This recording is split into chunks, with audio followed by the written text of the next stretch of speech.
انا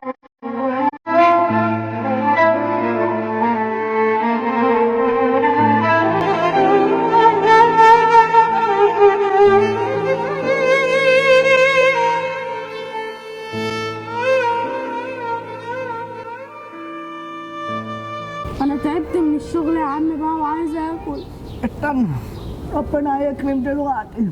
قول يا رب يا رب. بقول لك ايه يا متي، ما تغني لنا اغنيه. يا عم هو ده وقت اغاني وقرف؟ عارف يا متي ان انا بحبك وانت صوتك حلو وصوتك كمان بيعود على حاجات كتيره. ممكن تغني لنا اغنيه عشان خاطرك بس اغني. تسلم يا اخويا. بالورقة والقلم خدتيني 100 قلم، ده انا شفت فيكي مرمطة وعرفت مين اللي اتظلم.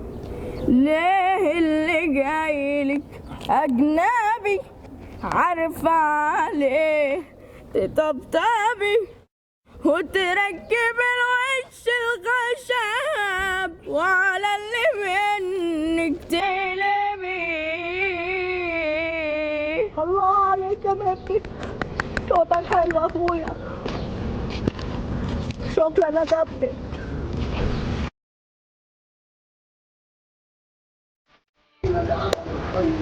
ايه عملت ايه في فلوس التليفون؟ لسه ما خدتش الفلوس. معلم معايا مصلحه تجيب لنا احلى فلوس. لا ايه؟ لسه شايف عيلين شحاتين من ضمنهم عيل بيغني الناس كلها عماله تديله فلوس. عارف مكانهم؟ عارف مكانهم. يلا بينا. يلا يا معلم. لا يا باشا، طالع عني الشمال. طيب كده هو كان كويس. سلام يا رجاله. بقول لك يا متي، هو انت كده الناس اديتك كام؟ هات كده الفلوس اللي معاك.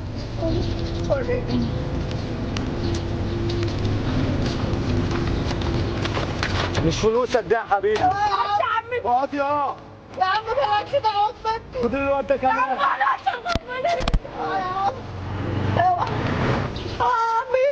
هات يا عم الفلوس يا عم، ما اتكلمتني وانت عم اخويا.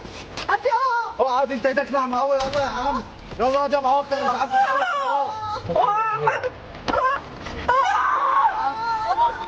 يلا يا انا كنت عم اخويا. يا متي يا متي يا متي اخويا. يا متي يا متي. يا رب يا رب انا ماليش غير يا رب. يا رب خدوا مني الفلوس وخطفوا اخويا. مين دول؟ من العصابه. انا عاوزك تساعدني يا بسمان. خليك زي ما انت. انا مش هجيبك. عارفه اعمل ايه. انا عايز اجيب عقل. لا خليك زي ما انت. يابا معلش يابا. امشي يلا. يابا انا عايز اخويا.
يا ماشي. ما عيطش خلاص، جبت لك اخوك اهو. اخويا اخويا. شكرا يا باتمان. شكرا يا باتمان. خد الفلوس اهي. ربنا يخليك يا باتمان. ألف شكر. شكرا يا باتمان. اخويا خلاص طول ما بتمام موجود الخير موجود. ربنا يخليك لينا يا باتمان.